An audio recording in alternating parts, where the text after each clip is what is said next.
ముందు ఎంతైనా కొనురు. ఏంటి సార్? ఎంతైనా కొనొచ్చు సార్. మళ్ళీ ఒకసారి ఏంటి? ఒకటి మళ్ళీ ఒక విషయం ఏంటంటే, నేను ముగ్గు పోస్టులు పోస్ట్ ఏమైందంటే, ఇల్లుకు ఒక్కసారి మీరు ఇక్కడ దానికి గీన చూపెడతాను మీకు ఏం జరిగిందో. అది కూడా చెప్తా. ఇక్కడ ఉంది ఆ సాంగ్ అందరూ బాగా వినండి, తర్వాత గుర్తుకొస్తారు. ఈ ఇల్లుకు ఈ దిమ్మేంటిదే మెసేజ్ చెప్పు నువ్వు. ఆ ఇల్లుకి ఈ దిమ్మేంటిది? ఈశాన్యం. బావులు మన బావులు చేద బావులు కానీ బోర్లు కానీ వేసుకోవచ్చుగా. మరి ఈ ఇల్లుకు ఈ మూల వచ్చి ఆ ఇల్లు వచ్చి ఏమైంది? ఒత్తిడి పట్టింది. ఈశాన్యం బరువు అయింది కదా, అది మొత్తం ఈశాన్యం మీద బరువు పడ్డది ఈ మూల. అది ఇల్లు పెరుగుతాండే వెనక మారుతుంది అని చెప్పబోతుంది. ప్లస్ పాయింట్ ఈ దిమ్మ కొంచెం ఇసుంటదన్నా కావాలి. ఇసుంట దిమ్మ వచ్చినా ఆ ఇల్లు మొత్తానికి ఇది అక్కడ అది చూసిన పైపు, ఆ పైపు కొంచెం అసుండకపోతే ఆ కోణం మొత్తం ఇల్లును మూసేసింది. అది రోజు తాడి చెట్టు గెగ్గలు ఉంటాయి, బాగా గుర్తు. తాడి చెట్టు గెగ్గలు ఉంటాయి, ఎక్కడనో కాచి ఎక్కడనో మరిపండు తింటుంది.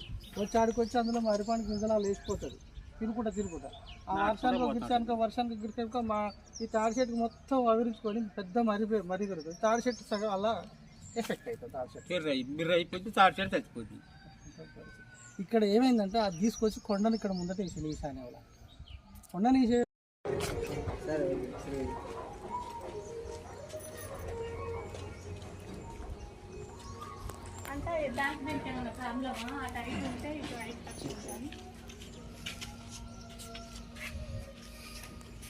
ఒకటే పని చేయమ్మా, ఒకే విషయం. ఇప్పుడు అంటే ఈ ప్లేస్ పర్పస్లో ఎప్పుడు కొన్నది? మీ సొంతంగా మీ మామ కొన్నదా?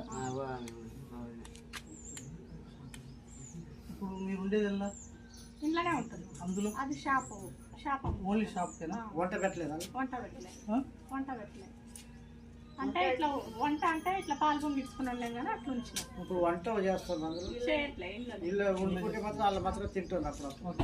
నేను ఏమంటున్నామంటే, వాస్తు ప్రకారంగా ఎందుకు చెప్తానంటే, మనకు ఎన్ని డబ్బులు ఉన్నా, ఎన్ని ఆస్తులు ఉన్నా, ఎన్ని ఉన్నా, మనకు వాస్తు అనేది ఏం చేస్తారంటే 100% పనిచేస్తుంది.